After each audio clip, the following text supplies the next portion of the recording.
जुमे को लेकर आज नागपुर में अलर्ट है। हिंसा के बाद आज पहला जुमा है, ऐसे में जुमे को देखते हुए अलर्ट जारी किया गया है। कुछ जगहों पर कर्फ्यू में ढील दी गई है, कुछ जगहों पर कर्फ्यू जारी रहने वाला है। नागपुर हिंसा जिसके बाद जगह जगह कर्फ्यू लगा दिया गया था। कुछ जगह ऐसी है जहां पर कर्फ्यू में ढील रहने वाली है, लेकिन कुछ जगहों पर कर्फ्यू अभी भी जारी रहने वाला है। अलर्ट पर है पुलिस प्रशासन, लगातार वहां पर पैनी नजर रखी जा रही है, चप्पे चप्पे पर निगरानी है। जुम्मे की नमाज है आज, ऐसे में नागपुर में हालात को शांतिपूर्वक तरीके से जुम्मे की नमाज हो जाए, ऐसे में लगातार अलर्ट वहां पर जारी है।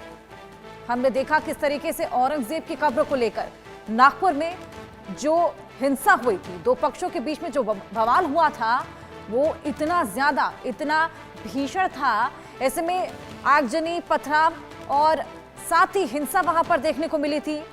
लेकिन आज जुम्मे की नमाज है, ऐसे में पुलिस प्रशासन को अलर्ट रहने की बहुत ज्यादा जरूरत है।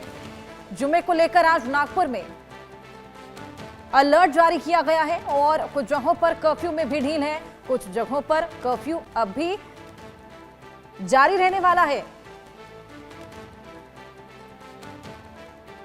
पुलिस फोर्स जगह जगह तैनात, चप्पे चप्पे पर निगरानी रखी गई है। एक्शन जोरदार लिया जा रहा है। जिस तरीके से दंगे भड़के थे, कुछ जगहों पर कर्फ्यू में ढील भी दी गई है, लेकिन कुछ जगह ऐसी हैं जहां पर कर्फ्यू अब भी जारी रहने वाला है। पुलिस प्रशासन पूरी तरीके से अलर्ट पर है जुम्मे की नमाज को देखते हुए, ताकि आज जो हिंसा हमने नागपुर में देखी थी उस तरीके की कोई घटना फिर ना देखने को मिले। आपको बताएं कि औरंगजेब की कब्र को लेकर ये मुद्दा इतना गर्मा गया था कि नागपुर में भारी बवाल, पत्थर, आगजनी, तमाम चीजें देखने को मिली थी, जिसके बाद कई पुलिसकर्मी इसमें घायल भी हुए थे। साथ ही आपको बताएं कि इस पूरे मामले के तार कश्मीर से जुड़ते हुए नजर आए। जिस तरीके से कश्मीर में हमने देखा है स्टोन पेल्टिंग की जाती है, कुछ उसी तरीके का पथराव यहां पर देखने को मिला और ऐसे में लगातार इसके तार अब बांग्लादेश से भी जुड़ते हुए नजर आ रहे हैं। इस पूरे मामले को लेकर जांच पड़ताल जारी है, लेकिन आज जुम्मे की नमाज को देखते हुए जगह जगह पुलिस तैनात है और पुलिस प्रशासन हर हरकत पर नजर रखे हुए हैं।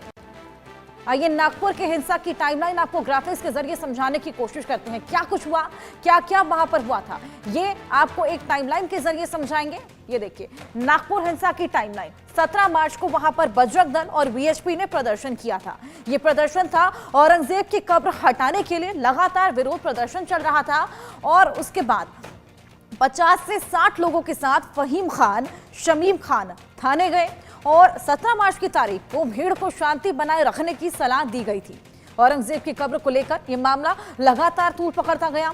शाम करीब 4 बजे दंगे की चिंगारी उठी। हालांकि यहां पर केवल चिंगारी उठी थी, जिसके बाद छत्रपति शिवाजी महाराज चौक पर करीब 500 मुस्लिम इकट्ठा हो गए। ऐसे में जब 500 मुस्लिम वहां पर इकट्ठा हुए, पुलिस ने लोगों से घर जाने की यहां पर अपील भी की थी, आग्रह लगातार किया गया था। यह पूरा मामला 17 मार्च का। भीड़ भड़काऊ नारे यहां पर लगातार लगाने लगी थी। पहले नारेबाजी से शुरुआत हुई, फिर एक दूसरे को दंगे के लिए यहां पर उकसावा दिया गया, उकसाया गया। ये देखिए पहले नारेबाजी, फिर उकसावा यहां पर किया गया, जिसके बाद पत्थर, लाठी, रॉड लेकर ये सभी आए हुए थे। प्री प्लान साजिश, ये तमाम चीजें इनके पास मौजूद। डर फैलाने के लिए यहां पर हवा में हथियार लहराना शुरू कर दिया था। पहले नारेबाजी, फिर उकसावा, जिसके बाद हथियारों को भी यहां पर हवा में लहराना शुरू किया गया और अंधेरे में महिला पुलिसकर्मियों के साथ यहां पर अभद्रता का भी आरोप लगा है। हमने देखा किस तरीके से तमाम पुलिसकर्मी थे जिन पर पथराव किया गया है, उन्हें जख्मी किया गया।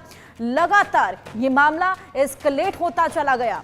पुलिस वाहनों पर यहां पर पेट्रोल पंप भी डाला गया था, जिसके बाद ये मामला तूल पकड़ता गया। हमारे साथ हमारे सहयोगी दीपक विश्वकर्मा जुड़ गए हैं नागपुर से, उनसे बातचीत करेंगे और जानने की कोशिश करेंगे कि आज जुम्मे की नमाज होने वाली है, ऐसे में आज क्या कुछ सुरक्षा व्यवस्था वहां पर की गई है। दीपक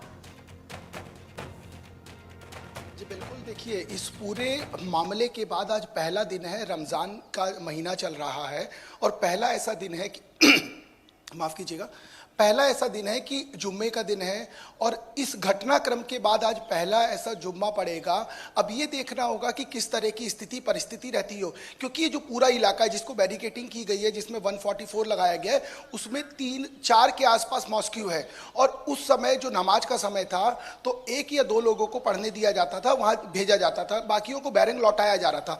लेकिन आज किस तरीके से मना किया जाता है या किस तरीके से उनको परमिशन दी जाती है, ये देखने वाली बात होगी, क्योंकि अभी भी 144 लगा हुआ है और जो गणेश पेट कोतवाली तहसील का जो इलाका जहां घटनाक्रम घटा था वहां पर यदि 144 है, बंदोबस्त और ज्यादा बढ़ा दिया गया है, छूट के बारे में कोई चर्चा नहीं की गई है, तो ये समझा जा सकता है कि मौजूदा जो स्थिति है उस मौजूदा स्थिति में फिलहाल किसी प्रकार की कोई रियायत नहीं है।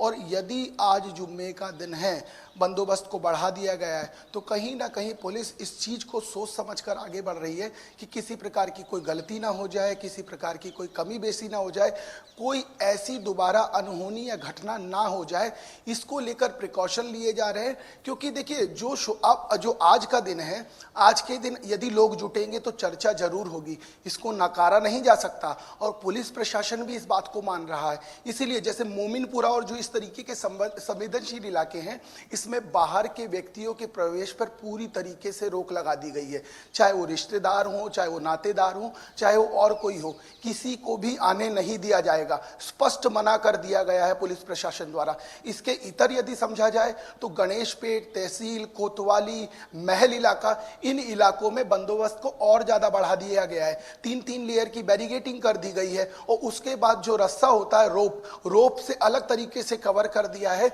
और एक घेरा बनाकर सभी जगह पर हर बैरिकेटिंग पर पुलिसकर्मी तैनात है। यदि मीडिया को भी परमिशन दी जाती है अंदर जाने के लिए तो उनसे भी 4 तरह के सवाल पूछे जा रहे हैं, उनका आईडी कार्ड मांगा जा रहा है और जितने गाड़ी में सवार हैं सबसे आईडी कार्ड और उसके बाद उनको पूछा जाता है आप कितनी देर के लिए अंदर जा रहे हैं। तो कहीं ना कहीं एक बात साफ है, पुलिस किसी प्रकार का कोई रिस्क नहीं लेना चाहती है। दूसरी बात, बांग्लादेश के जिस कनेक्शन पे कल बात हो रही थी, तो जो डीसीपी है साइबर के, उन्होंने एक लाइन में कहा कुछ ऐसे पोस्ट किए गए हैं जिनकी जानकारी हमने गूगल, फेसबुक, इंस्टाग्राम और ट्विटर से मंगाई है और उसके बारे में काम चल रहा है। और तो जो पैसे की लेन देन की बात की गई तो उन्होंने उस चीज को भी नकारा नहीं, उन्होंने ये कहा कि कुछ ट्रांजैक्शन प्राप्त हुए हैं, लेकिन जब तक जानकारी नहीं आ जाती कुछ कह पाना बहुत ज्यादा मुश्किल होगा। तीसरा, जो सबसे महत्वपूर्ण बात है, जिस फहीम खान की चर्चा की जा रही थी, उस फहीम खान समेत 6 लोगों के ऊपर गणेशपेट थाने में और इसके अलावा साइबर की तरफ से देशद्रोह का मामला दर्ज किया गया है। ये सबसे महत्वपूर्ण बात है। और इसके इतर समझा जाए तो 51 ऐसे लोग जिनके ऊपर पहले एफआईआर दर्ज की गई थी, जिनको पहले डिटेन किया गया था, पूछताछ में यदि उनका भी कोई कनेक्शन मिलता है तो उनके ऊपर भी देशद्रोह का मामला दर्ज किया जा सकता है। तो कहीं ना कहीं पुलिस की जो जांच है, उस जांच के आधार पर एक बात तो साफ हो गई है, पुलिस किसी को बख्शने के मूड में नहीं है जिस तरह की परिस्थिति है। और जो सबसे महत्वपूर्ण बात यह है कि इंडिया न्यूज की खबर पर मोहर लगती हुई दिखाई दे रही है, क्योंकि जब ये पूरा घटनाक्रम घटा था तभी कहा था कि एनआईए इसकी जांच करेगी। आज जो जानकारी निकल के आई है ऑफिशियली कि एनआईए भी इस पूरे मामले में समानांतर जांच करेगी, इक्वली एनआईए भी चलेगी। और सबसे महत्वपूर्ण बात यह है जो सोर्सेज से निकल के आई है कि जिस दिन दंगा भड़का था उस दिन घंटे भर के भीतर तकरीबन 378 आंसू गैस के गोले छोड़े गए थे। आप समझिए कि स्थिति कितनी भयावह थी, स्थिति कितनी खराब थी कि भीड़ को तितर बितर करने के लिए तकरीबन आपने 350 के आसपास आंसू गैस के गोले छोड़ने पड़े। तो जिस तरीके के आरोप कई बार पुलिस पे लग रहे हैं, पुलिस ने मार खाई है, पुलिस को चोट लगी है, उसके बावजूद पुलिस ने जिस तरह की तत्परता दिखाई है, खुद की चिंता ना करते हुए पुलिस ने इसको संभालने की जिस तरीके से कोशिश की है, यदि पुलिस के एंगल से सोचा जाए, क्योंकि तमाम लोग हैं, कल हमारी एक व्यक्ति से बात हो रही थी जो कार्यकारी अध्यक्ष हैं फहीम खान की पार्टी के, तो वो सीधा पुलिस को ही कटघरे में खड़ा कर रहे थे। लेकिन अगर इस एंगल से सोचा जाए 378 गोले घंटे भर में फेंकना आंसू गैस के, तो उस समय स्थिति क्या होगी।